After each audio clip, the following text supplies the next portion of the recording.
Bismillahirrahmanirrahim. Assalamualaikum warahmatullahi wabarakatuh. Alhamdulillah alladzi bi ni'matihi tatimmu shalihat wa asyhadu an la ilaha illallah wahdahu la syarika lah rabbus samawati wal ard. Asyhadu anna Muhammadan 'abduhu wa rasuluhu sallallahu alaihi wa ala alihi wa sahbihi wa man tabi'ahum bi ihsanin ila yaumiddin amma ba'd. Rabbana inna nas'aluka al-huda wat-tuqa wal 'afafa wal ghina. Allahumma ja'alna hudatan muhtadin ghaira dhalin wala mudillin. Allahumma amin. Alhamdulillah para hadirin rahimani wa rahimakumullah, kita tentu memuji Allah Subhanahu wa taala di awal kajian kita, karena kalau bukan taufik dan hidayah dari Allah, kita tidak mungkin bisa duduk hadir di majelis ilmu, mendapatkan kesempatan untuk meraih apa yang Allah janjikan, ditinggikan derajat, diampuni dosa-dosa, dipuji-puji oleh Allah Subhanahu wa taala di hadapan para malaikat. Alhamdulillah, kita bersyukur kepada Allah Subhanahu wa taala atas nikmat ini. Kita berharap semoga Allah selalu memudahkan kita untuk menuntut ilmu syar'i sehingga kita mendapatkan keutamaan-keutamaan yang kita sebutkan tadi. Amin ya rabbal alamin. Baik, ayolah hibbah kaum muslimin rahimani wa rahimakumullah, kita akan lanjutkan kembali membahas fikih ya. Kita masuk ke karakter ahli. Di pertemuan yang lalu kita sudah bahas atau sudah masuk ke pembahasan benda-benda yang dikira najis, dianggap najis, padahal tidak seperti itu. Padahal tidak demikian. Menurut pendapat yang sahih, wallahu taala a'lam bis-shawab. Baik, sudah kita sebutkan yang pertama adalah mani ya, sudah kita sebutkan mani, bagi orang menganggapnya najis padahal tidak najis. Ya, kita sudah tahu kotor tidak mesti najis ya. Kotor itu tidak mesti najis, tapi najis pasti kotor. Kemudian berikutnya ialah hibbah, kita juga sudah singgung khamar ya. Kita sudah singgung khamar yang sahih wallahu a'lam bishawab, dengan tetap menghormati pendapat ulama yang menyatakan najis. Yang sahih adalah tidak najis. Khamar itu hanya haram. Ya, khamar itu haram tapi tidak najis. Baik. Dan kita sudah sebutkan perinciannya ya. Kita sudah apa? Sebutkan perinciannya. Baik, kita lanjut ke yang berikutnya, yang dianggap atau dikira najis padahal tidak, adalah rawthu wa baulu ma yu'kalu lahmuhu. Rawthu wa baulu ma yu'kalu lahmuhu. Kotoran dan air kencing hewan yang halal dimakan. Kotoran air kencing dan kotoran hewan yang halal dimakan. Sebagian orang menganggap ini najis ya. Sebagian orang menganggap ini apa? Ini najis. Kita sudah sampaikan di awal bahwa benda najis adalah benda yang dianggap menjijikan, kotor dan menjijikan oleh siapa? Oleh syariat, itu oleh Allah Subhanahu wa taala dan Rasulnya. Sehingga dalam penetapan sesuatu sebagai benda najis harus ada dalilnya. Kalau ada dalilnya, ahlan wa sahlan. Kalau enggak ada dalilnya, enggak ahlan dan juga enggak sahlan. Artinya kita tidak ikuti, tidak kita terima. Kenapa? Karena berbicara agama itu harus apa? Pakai duit, pakai dalil. Ya, pakai apa? Pakai dalil. Harus pakai dalil. Ada dalil. Tidak boleh kita berbicara agama tanpa dalil. Dan ingat, dalilnya harus sahih dan penerapannya atau pendalilannya juga sahih. Baik. Dan sudah kita sebutkan ya, dan tidak ada ternyata dalil yang menunjukkan bahwa kotoran hewan yang halal dimakan itu najis. Tidak ada dalil. Hanya perasaan saja, prasangka atau menurut perasaan gitu ya. Karena itu kotor akhirnya dianggap najis, maka ini tidak benar. Ya, itu kotor. Tapi kita harus ya menetapkan sesuai dengan apa yang sesuai dengan hakikatnya gitu, asalnya. Ya, kotor tapi tidak najis gitu. Baik. Jadi saya ulangi lagi, kotoran hewan dan air kencing hewan yang halal dimakan itu tidak apa? Tidak najis. Saya tidak katakan tidak kotor, tapi tidak najis. Baik, apa dalilnya ya Hibah? Apa dalilnya? Dalilnya disebutkan di dalam hadis yang sahih oleh Imam Bukhari, ya, dan juga imam-imam yang lainnya, imam hadis, kisah orang-orang Oran. Orang-orang apa? Oran. Jadi orang-orang Oran ini mereka datang ke Madinah, mereka tinggal di sana, ternyata iklimnya itu tidak cocok dengan mereka. Akhirnya apa? Mereka sakit. Nah, ketika mereka sakit, Nabi Shallallahu Alaihi Wasallam memerintahkan mereka untuk datang ke tempat perkumpulan onta-onta zakat. Okay. Kemudian Nabi SAW perintahkan mereka untuk meminum susunya dan air kencingnya. Minum susunya dan air kencingnya. Ini menunjukkan bahwa kotoran onta dan yang semisalnya itu tidak najis. Dan dari sini kita mendapatkan pelajaran bahwa kencing onta dan susunya itu adalah obat. Ya, bukan kencing Anda, bukan kencing kita. Ya. Kalau kencing kita najis, tidak ada dalil yang menunjukkan bahwa itu adalah obat. Dan tidak ada penelitian, ya tahu saya. Itu malah kotor ya, bakteri, penyakit di situ. Baik. Dan juga ada hadis yang lain yang menunjukkan bahwa kotoran hewan yang halal dimakan itu tidak najis. Dalam kitab Sunan Nabi SAW ketika dahulu belum ada masjid, beliau sholat di Marabidul Ghanam, di kandang kambing. Ini sudah kita singgung ya, sebenarnya. Di kandang apa? Kambing. Dan kita tahu kandang kambing tidak lepas dari kotorannya. Tidak lepas dari kotorannya, air kencingnya. Sehingga disamakan hewan-hewan yang lain yang halal dimakan seperti itu. Tidak najis kotorannya. Baik. Manfaatnya apa? Ya sudah kita pernah singgung juga, ini sedikit merojaah. Kita tahu ini manfaatnya sangat besar, banyak, karena kaitannya dengan apa? Dengan sholat, dan juga nanti dengan muamalah kita jual beli. Ya, hukum kopi luwak apa nanti yang jelas halal, tidak masalah, karena luwak itu halal dimakan. Kemudian kayak kotoran kambing, kotoran sapi dijadikan pupuk, gitu ya. Maka tidak masalah, halal, boleh, tidak masalah, karena dia tidak najis.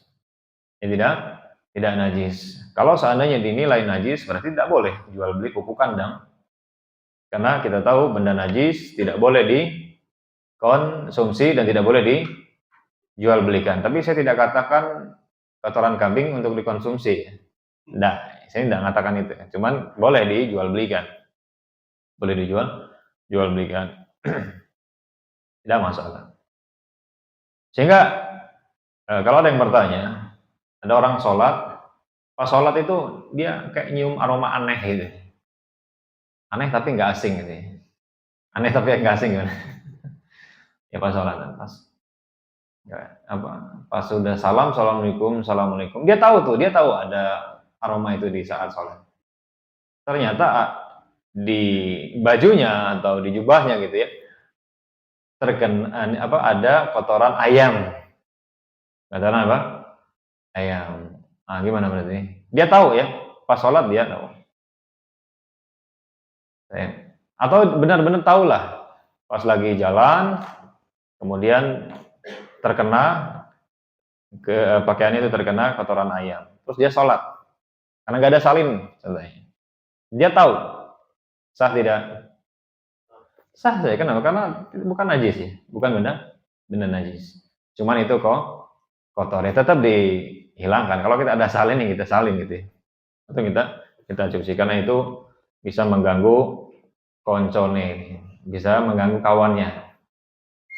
Nanti kami mampu apa? Datang orang ini malah apa? Malah bau kotoran ayam gitu ya. Tidak layak. Jadi rausum wa baulu ma yu'kalu lahmuhu mubah fana ghair najis ya, tidak najis. Tidak najis. Baik. Berikutnya ayuhal hibbah, kita lanjut ke yang setelahnya yang dianggap najis padahal tidak adalah ad-dima siwa damil haid wa nifas, yaitu darah selain darah haid dan nifas.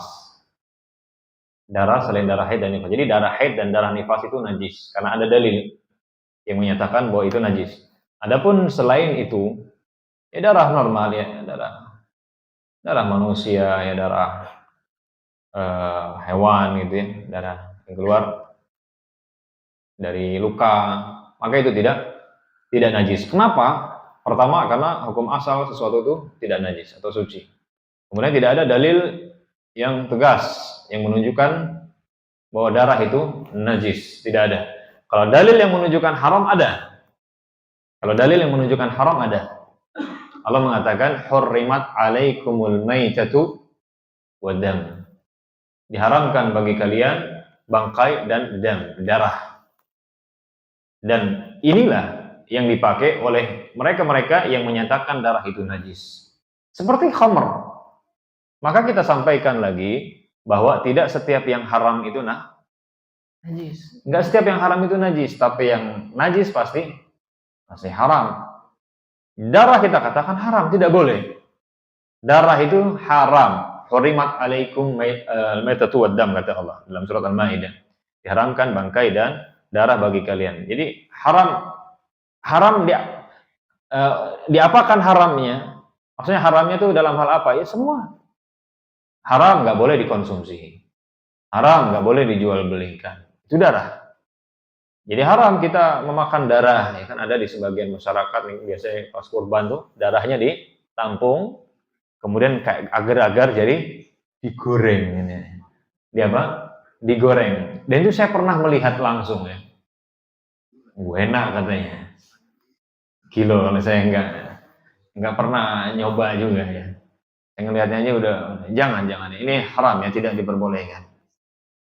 Mending dagingnya aja udah. Dagingnya teh. Jadi darah itu ya, haram. Tapi ingat ya, yang haram itu bukan yang tersisa di daging. Ini kalau kita bahas yang haramnya ya. Tadi kan kita bahas karena takutnya nanti salah paham. Pas nyembelih terus pas dimasak ini gede, ada darahnya gitu ya. Katanya haram, nggak boleh makan ini, masih ada dimasak lagi ini. Tidak. Kalau darah yang tersisa, ya di urat-uratnya, di daging, pokoknya udah disembelih selesai, maka yang tersisa itu tidak masalah, ya. Tidak masalah, tidak najis dan juga tidak haram. Yang haram itu darah masfuh. Darah apa? Masfuh, darah yang ketika memancar, ketika sembelih kita mancar. Nah itu diharamkan.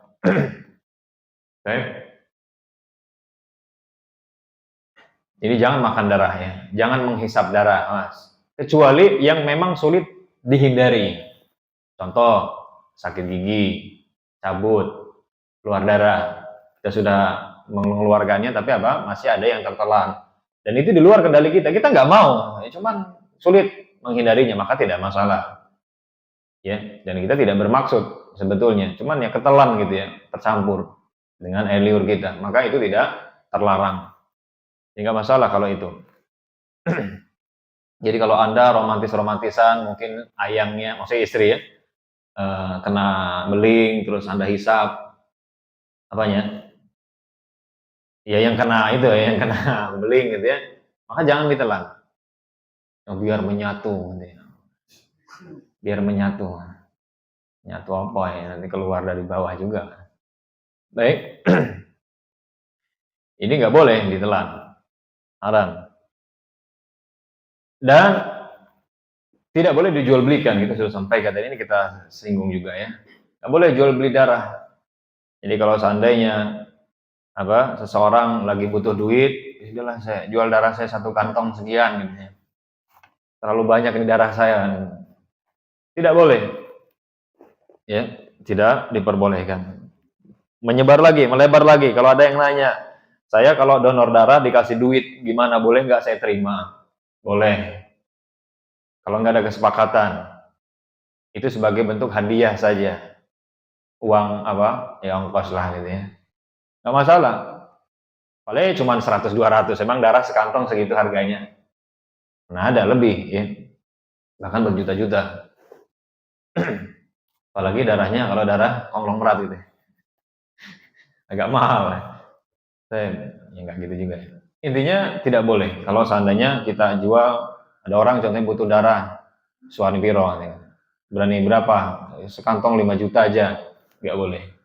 Kalau seandainya kita udah, ya kita niatnya bantu, terus pas pulang dikasih salam tempel gitu ya. Saya salam apa? Salam tempel, nggak masalah, boleh saja ambil karena itu hadiah. Itu bukan apa?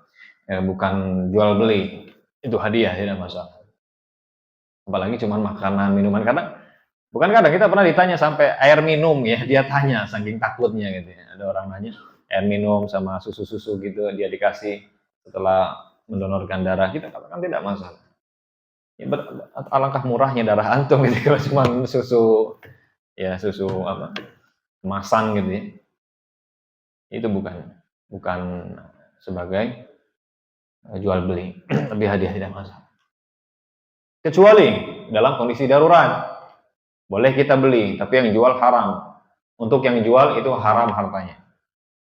Karena kita kondisinya darurat. Contoh ada saudara kita benar-benar butuh darah dan nggak ada yang bisa mendonorkan. Padahal sudah sangat mendesak.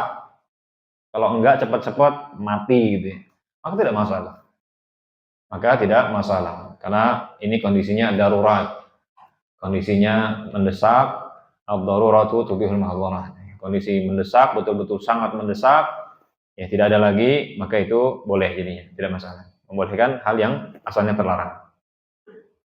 Baik, ini terkait dengan darah. Baik, intinya ayat hebat, darah itu tidak najis. Kita sampaikan, justru ada dalil-dalil yang menunjukkan secara tegas tidak najisnya darah.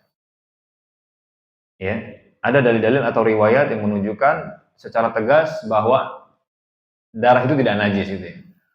Yang pertama ya ribah seorang Ansari ya sahabat yang mulia Ansar ada ya ketika sedang sholat kemudian dia pun terkena panah disebutkan 3 panah ya lagi sholat dan mengalir ketika itu darahnya keluar dan beliau terus sholat dia melanjutkan sholatnya tidak menghentikan sholatnya tidak membatalkan sholatnya dan Nabi tahu Nabi SAW tahu. Kalau sana memang najis, ya tentu Nabi akan memberitahu tentang hukumnya, namun tidak. Dan juga disebutkan dari Ibnu Mas'ud radhiyallahu disebutkan bahwa sahabat yang mulia Ibnu Mas'ud, beliau pernah menyembelih hewan, kemudian beliau pun berlumuran darah atau terkena darah lah. Kemudian qomat nih, ada yang qomat sholat ditegakkan fa shalla wa lam yatawadda. Dia salat dan dia tidak berwudu lagi. Ya, beliau sudah berwudu ya. Ini menunjukkan bahwa darah itu asalnya tidak najis. Saya pernah ditanya, Ustaz lagi sholat. Terus ada nyamuk makan ngisap darah kita keplak gitu. Gimana sholat kita? Maka kita katakan ya kalau kita gitu kan kita akan ditanya ya kita jawab sesuai dengan apa yang kita pilih. Cuma biasanya saya rinci. Ya, saya jawab ini ada perbedaan pendapat di kalangan para ulama. Kalau seandainya ya ulama yang menyatakan najis ditanya ya dia katakan ini sudah Anda batalkan sholatnya, cuci, kemudian Anda balik lagi. Tapi tidak batal wudunya. Kenapa? Pernah kita sampaikan. Ada yang tahu? Masih ingat? Karena benda najis tidak membatalkan wudu. Benda najis tidak membatalkan wudu. Kalau hadas membatalkan wudu. Kalau kita ditanya, ya kita sesuai dengan apa yang kita pilih, maka tidak masalah. Karena darah itu tidak najis. Ya sudah, sholat enggak plok-plok. Apalagi sholatnya di tengah hutan barangkali yang lagi tugas. Kan biasa banyak gaplok gitu kan Pak. Gaplok lah pas lagi sholat. Maka tidak masalah. Tidak masalah. Itu terkait dengan darah. Mimisan gimana mimisan? Pun seperti itu. Ya kalau seandainya mimisan banyak, saran saya udah keluar. Keluarnya itu untuk menjaga ini aja, menjaga masjid gitu ya dari lumuran darah. Keluar aja, bersihkan. ditutup, nanti balik lagi. Seperti itu, kalau memungkinkan. Kalau seandainya kita biarkan nanti malah kesana kemari, ya darahnya itu tidak baik ya. Tidak masalah, itu termasuk udzur, jadi batalkan aja sholatnya. Keluar, bersihkan, baru setelah itu kembali. Baik. Berikutnya al-hibbah. Berikutnya yang terkait dengan darahnya. Tadi kita sampaikan kecuali darah haid dan nifas ya, darah haid dan nifas. Ini kita akan bahas di pembahasan haid dan nifas insyaallah. Biar lebih jelas. Baik, lanjut. Di sini disebutkan, ini saya sampaikan dulu ya, mukaddimah dulu. Kita tidak boleh malu dalam belajar. Kita tidak boleh malu dalam menuntut ilmu. Kalau kita malu, maka kita tidak bisa atau tidak mendapatkan faedah ilmu. Innallaha la yastahi minal haq. Allah tidak malu dari kebenaran. Di zaman Nabi ada seorang sahabiat bertanya, "Ya Rasulullah, hal 'alal mar'ati ghuslun idza ihtalamat?" Wahai Rasulullah, apakah wanita wajib mandi apabila dia mimpi basah? Ini tanya ini. Ini pertanyaan yang sebenarnya malu untuk ditanyakan ya, tapi ditanyakan tetap. Dan sahabat ini sebelumnya menyatakan, "Ya Rasulullah, Allah tidak malu dari kebenaran." Ini beliau tanya pertanyaan tadi. Lalu kata Rasul, "Na'am, iya, kalau dia ngelihat air." Kalau dia ngelihat air mani. Baik, selanjutnya ini saya kasih mukadimah supaya menguatkan saya sebetulnya. Dan supaya saya tidak dianggap sopo ngaji malah ngomong aneh kotor ini. Enggak gitu ya. Rutubatu farjil mar'ah. Yang berikutnya yang teranggap atau dianggap najis padahal tidak adalah rutubat farjil mar'ah. Rutubat itu air ya, bisa air rembesan. Air rembesan farjil mar'ah. Dari kemaluan seorang wanita. Masuk ke dalamnya air mani wanita. Air apa? Mani wanita. Begitu juga air, bukan air kencing ya pokoknya. Bukan air kencing dan juga bukan madhi. Dan juga bukan apa? Madhi. Nah, pokoknya selain itu, maka tidak najis. Baik, sudah lanjut aja lah. Bukan wanita juga kan, ini goan. Nanti kan punya istri gitu kan. Ditanya, "Mas iki enek sing metu iki piye hukumnya?" Ada yang keluar ini. Maka dilihat, kalau madhi kita katakan najis. Tapi selain itu tidak masalah. Air maninya tidak najis. Dan ini masuk ke pembahasan sebelumnya. Begitu juga selain air mani ya, yang memancar deras ketika dia syahwatnya tinggi sekali, ya, memuncak, maka itu tidak. Baik, lanjut. Ya, saya tidak sanggup melanjutkan. Baik, berikutnya qai'ul adami. Muntah. Ya, muntah Adam, maksudnya muntah anak keturunan Adam. Ini dianggap oleh sebagian orang, bahkan ada sebagian ulama mengatakan menganggapnya najis. Kita katakan tidak najis. Pertama, al-aslu fil asya at-taharah. Hukum asal sesuatu itu tidak najis. Baik. Oh, ada dalil, kata mereka. Ada dalil. Nabi SAW qa'a fatawadda. Nabi SAW pernah muntah, kemudian beliau berwudu. Maka kita katakan ini hikayatul af'al. Ini hanya menceritakan perbuatan Nabi SAW. Dan dalam kaidah usul, ya, kullu fi'lin lin nabiyyi jurrida an amrihi fa ghairu wajibin badan. Setiap perbuatan Nabi yang tidak ada perintahnya, sekedar perbuatan saja, ya tidak ada perintahnya berupa ucapan gitu, maka hukumnya sunnah, tidak wajib. Nah, di sini Nabi muntah, terus Nabi SAW berwudu. Apakah menunjukkan batal berarti wudunya? Tidak. Menunjukkan sunnah bagi orang yang muntah setelahnya apa? Berwudu, gitu maksudnya. Karena ingat, pembatal wudu adalah tauqif. Pembatal wudu itu harus ada dalilnya. Dan juga begitu juga benda najis dalam penetapannya harus ada dalilnya. Dan tidak ada dalil. Oh, kata mereka dalilnya qiyas. Qiyas maksudnya disamakan hukumnya. Sebagaimana makanan kalau udah masuk, terus metu, keluar dari bawah itu menjadi najis, maka begitu juga kalau keluar ke atas jadi najis juga. Sebagaimana saya ulangi ya, ini pandangan mereka gitu ya, sisi pendalilan mereka, istinbatul ahkam dalam ilmu fikihnya itu. Sebagaimana makanan ketika masuk kemudian keluar setelah diproses, keluar dari bawah atau dari depan itu menjadi najis, maka begitu juga kalau keluar lagi. Seperti itu. Maka kita katakan ini qiyas ma'al fariq, ini qiyas batil. Ini qiyas tidak benar.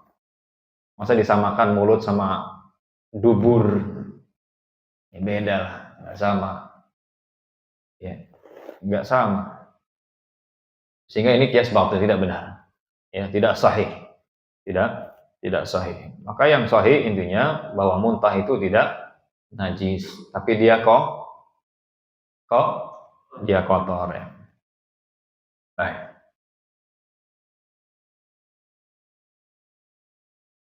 Berikutnya, ayalah hibbah adalah keringat orang junub dan haid ya.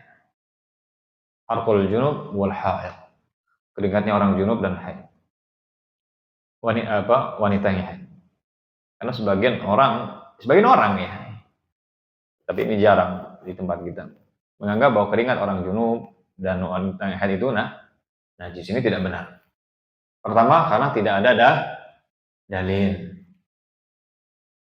Dan sudah kita ulangi, dalam menetapkan suatu benda itu sebagai benda najis harus ada dalilnya.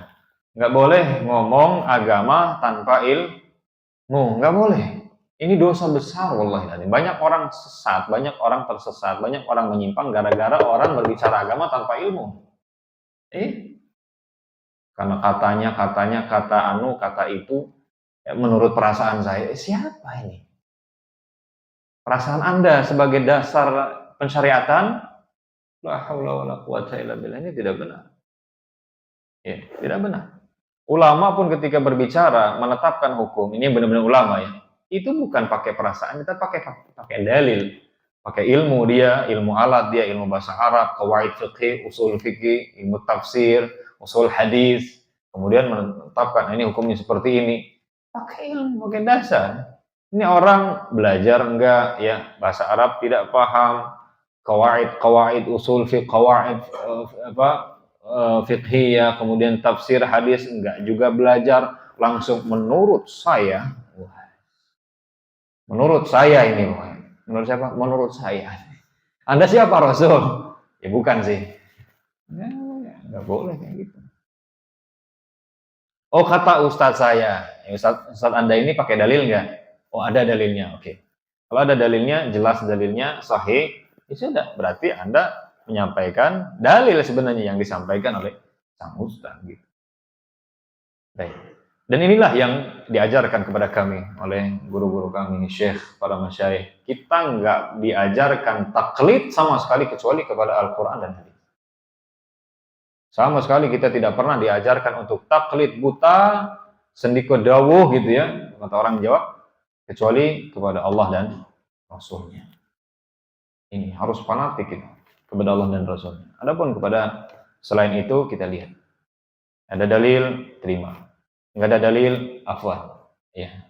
Anda bukan Rasul, Anda bukan pembuat syariat, karena ini bahas agama. Kalau bahas dunia, oke lah. Masalah dunia aja kita butuh ya, yang valid gitu kan, yang konkret, jelas. Baik, intinya keringat orang yang junub dan juga wanita haid tidak najis. Bahkan orang junubnya dan wanita haidnya tidak najis, bukan hanya keringatnya. Kita sudah pernah sampaikan, orang-orang Yahudi, mereka menganggap bahwa wanita mereka yang haid itu najis. Sehingga apa? Tidak mereka ajak makan, tidak mereka dekati, pokoknya di karantina sudah. Karena mereka anggap itu najis. Itu kelakuan mereka seperti itu. Baik. Berikutnya, yang dianggap najis padahal tidak. Yang terakhir lah ya. Maitatu ma la nafsa lahu sa'ilah. Bangkai hewan atau binatang yang tidak memiliki darah mengalir. Yang tidak memiliki darah mengalir. Bangkai itu apa? Masih ingat? Pak? Bangkai adalah yang mati tanpa disembelih secara syar'i. Yang mati, ya yang mati maksudnya terserah hewan, binatang, serangga, yang mati tanpa disembelih secara syar'i. Itu yang mati dengan sendirinya, itu bangkai. Ya. Kita mati, kita berarti mayat. Kan itu kan menjadi bahasa kita kan, mayitah atau mayat, bangkai. Jadi bangkai dalam syariat itu tidak selalu identik dengan yang sudah busuk, laleran gitu, enggak.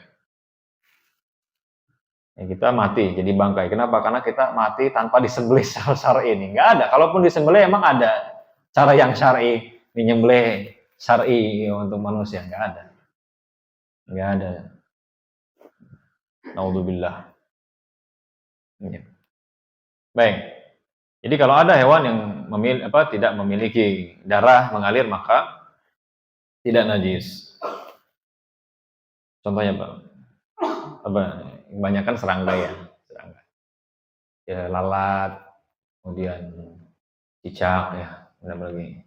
Ingat ya cicak. Ini kita bahas najis atau tidak ya, bukan halal haram ya, awas. Ya sampai cicak halal berarti. Kita nggak bahas halal. Cicak haram. Ya, cicak itu haram. Tapi kita bahas najis atau tidaknya. Cicak terus apa lagi? Tawon, lebah, semut, nyamuk mengalir dia, punya darah mengalir? Tidak, darahnya darah Anda itu. Nggak ada asalnya. Jadi kalau ada nyamuk nyemplung ke makanan kita, gimana? Nggak ada darahnya. Oh kalau enggak masalah. Kalau ada darahnya anggaplah ya. Kalau ada yang nanya, saya suka nih. Kalau ada yang nanya, ada darahnya gimana? Ya kalau darahnya nggak meletus, ya buang. Tapi kalau darahnya meletus, maksudnya itu darahnya keluar gitu ya. Maka kita katakan ayolah hibah yang sedikit dan hilang sedikit nih, terus hilang dia tidak berpengaruh sama sekali, maka itu tidak ada hukumnya untuk masalah ini. Ya. Contohnya banyak di bak gitu ya, di bak seperti itu. Contoh kayak ada ember, ada air di di gelas atau di botol, kemasukan setetes khamar contohnya, gimana? Maka tidak masalah, air tersebut tidak terpengaruh karena dia talashat wan adamat, dia itu menjadi hilang, tidak ada, lebur, dan sesuatu yang tidak ada hukumnya. Sesuatu yang tidak ada maka tidak ada hukumnya, ini dalam masalah ini seperti itu. Baik. Dalilnya apa? Dalilnya ada. Nabi SAW pernah bersabda, "Idza waqa'a dzubabu fi ina'i ahadikum falyaghmishu, tsumma liyanza'hu, fa inna fi ahadi janahihi da'an, wa fil akhar shifaan." Nabi SAW mengatakan, apabila ada lalat nyemplung ya atau jatuh ke minuman salah seorang di antara kalian, maka hendaknya dia tenggelamkan sekalian itu. Kemudian dia buang. Ya, kenapa? Karena salah satu di sayap lalat itu ada penyakit dan yang lain di satunya lagi ada penawarnya. Lihat di sini Nabi SAW malah memerintahkan untuk menenggelamkannya, menunjukkan tidak najis. Kalau najis tidak boleh, langsung buang gitu ya. Buang minumannya juga tidak. Nabi memerintahkan kita untuk menenggelamkan, kemudian kita buang si lalatnya itu. Dan para ulama mengkiaskan, ini menyamakan semua hewan yang atau serangga yang seperti ini. Ya, serangga seperti ini. Ini tidak najis. Jadi kalau ada cicak jatuh ke sayur sampean gimana? Nah, terus Anda buang, ya sampean buang udah. Ingat, kalau ya kita bahas najis atau tidak ya. Najis atau tidaknya tidak najis. Tapi kalau Anda mau makan atau enggaknya, ya itu urusan Anda. Kalau Anda masih Kalau ini. Apa kalau? Kalau masih ini masih ya mau lah silakan. Tapi kalau enggak ya udah kasih hewan itu ya, kasih binatang. Baik, kita lanjut ke pembahasan yang lain tapi di pertemuan berikutnya. Allah taala alim bissawab. Kita cukupkan. Atau ada yang mau ditanyakan? Ya, kita buka satu dua pertanyaan barangkali. Saya hitung sampai 3. 1 2 3. Oke, tidak ada. Allah taala alam bissawab. Kita cukupkan. Wassallallahu ala sayyidina Muhammad wa ala alihi wa sahbihi wa baraka wa sallam. Subhanakallahumma wa bihamdik asyhadu an la ilaha illa anta astaghfiruka wa atubu ilaik. Wassalamualaikum warahmatullahi wabarakatuh.